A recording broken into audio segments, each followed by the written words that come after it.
কথা না বাড়াতে বাধ্য হয়েছি 52 মাস যাবত আমরা বেতন পাই না। এই বেতন যাতে আমাদেরকে পরিশোধ করা হয় আর আমাদের কার্যক্রমের গতি যাতে আগায় নেওয়া হয়, এটা আমাদের 1 নম্বর দাবি।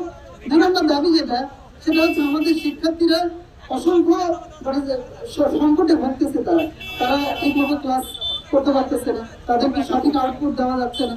এর কারণে শিক্ষক সংকটে ভুগতেছে। তারা একটি শিক্ষককে দিয়ে বিভিন্ন ধরনের ক্লাস নেওয়া হচ্ছে, এর কারণে শিক্ষকরা সঠিক আউটপুট ছাত্রদেরকে দিতে পারতেছে না। এজন্য আমাদের এই সংকটকে দূর করা, পাশাপাশি যে জুনিয়র ইন্সট্রাক্টর নিয়োগ হওয়ার কথা হয়েছে, লিখিত ভাইবা দিয়ে আসছে, তাদের রেজাল্টটাও দ্রুত পরিশোধ করে দিয়ে তাদেরকে নিয়োগ প্রদান করা হোক, এটা আমাদের একটা দাবি। আর সর্বোপরি আমি মাননীয় উপদেষ্টার দৃষ্টি আকর্ষণ করছি যে আমরা রাস্তায় আন্দোলন করতে চাইলে আপনাদের দেশ সংস্কারের ক্ষেত্রে আমরা বাধা হয়ে দাঁড়াইতে চাই না। আমরা শুধু আপনাদেরকে জানাতে চাই আমাদের কার্যক্রম আপনারা অব্যাহত রাখেন এবং আমাদেরকে একটা সম্মতি দিয়ে দেন যে আমরা কি করে আমাদের এই বকেয়া বেতন আমাদের পরিশোধ হবে, এর ব্যাপারে আমরা একটা নিশ্চয়তা চাই।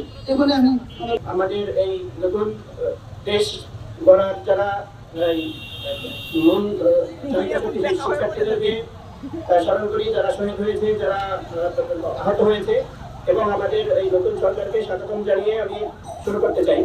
তো আমরা আসলে কতটা অসহায় জীবনযাপন করছি, আমরা আসলে কতটা ক্লান্ত, কতটা ক্ষুধার্ত, এটা আসলে বলে বোঝানো যাবে না।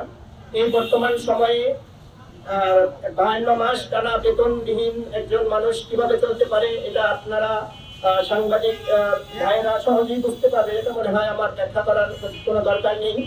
এবং এই দাবিটা যে কতটা যৌক্তিক বা এই দাবিটা যে আমাদের কতটা ন্যায্য, সেটা আপনারা এই ছাত্রদের উপস্থিতি রেখে ছাত্রদের কথা শুনেই বুঝতে পারবেন। তো আমরা বেশি কথা বাড়াবো না, আমরা শুধু আমাদের সরকার বা সরকার প্রধানের দৃষ্টি আকর্ষণ করে এতটুকুই বলবো যে আমাদের ন্যায্য দাবি, আমাদের এই 52 মাসের স্যালারিটা দ্রুত পরিশোধ করে দিন, এবং সাথে সাথে আমাদের রাজস্ব খাতে প্রক্রিয়াধীন যে অবস্থা চলছে, এই অবস্থার একটা সুষ্ঠু সুন্দর যৌক্তিক সমাধান করুন। আমরা 4 বছর যাবত 50 মাস বেতনবিহীন সরকারের নির্দেশেই 2 ধাপে প্রজেক্ট এক্সটেনশন হওয়ার পর আমাদের রাজস্ব খাতে প্রক্রিয়াধীন ছিল এবং আমরা 1 বছর রাজস্ব খাতে বেতনও দিয়েছি। সরকারের বিভিন্ন সমস্যার কারণে হয়তো আমাদের ন্যায্য দাবিটা আজও পূরণ করা সম্ভব হয়নি, কিন্তু আমরা জানি আমাদের যিনি এখন প্রধান উপদেষ্টা আছেন উনি ডক্টর মোহাম্মদ ইউনূস স্যার শান্তিতে নোবেল বিজয়ী, এবং উনি আশা করি আমরা শান্তিপূর্ণভাবে আমাদের প্রতিষ্ঠানে আমাদের শিক্ষক এবং ছাত্র সমাজে এক হয়ে আমাদের ন্যায্য দাবি আদায়ের জন্য এখানে দাঁড়িয়েছি। আশা করি উনি আমাদের দিকে সুদৃষ্টি জ্ঞাপন করবেন।